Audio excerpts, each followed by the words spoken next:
এমন একটা জায়গায় এসে আমার চোখ থমকে গেল এবং আমিও থমকে গেলাম আপনাদের নিয়ে, যেখানে মিলিত হয়েছে ইতিহাস এশিয়া এবং আফ্রিকার সাথে।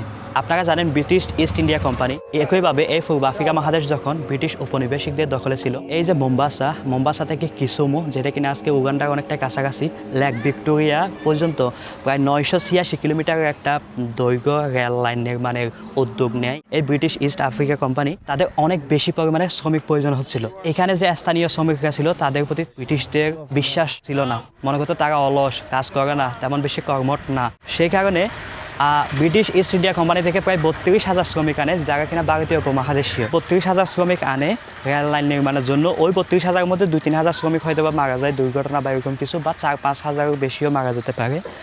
বাকিদেরকে কিছু ইন্ডিয়ায় ফেরত পাঠায়, আবার কিছু এখানে থেকে যায়, অথবা যারা ইন্ডিয়ায় ফেরত যায় তাদের কিছু আবার এখানে ব্যাক আসে, ব্যবসা বাণিজ্য শুরু করে।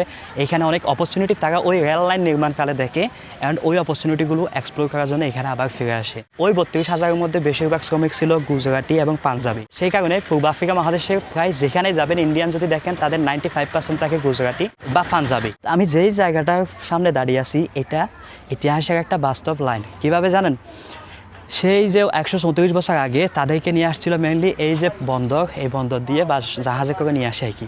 এখন তারা বাড়িতে পোস্ট অফিসের মাধ্যমে যে সিটি পাঠাবে, টাকা পয়সা পাঠাবে, কীভাবে পাঠাতো? এই যে আমার পিছনে যে বাড়িটা দেখতে পাচ্ছেন, এটাই ছিল তৎকালীন পোস্ট অফিস। এই পোস্ট অফিসের মাধ্যমে তারা সেই ভারতীয় উপমহাদেশে চিঠি পাঠাতো।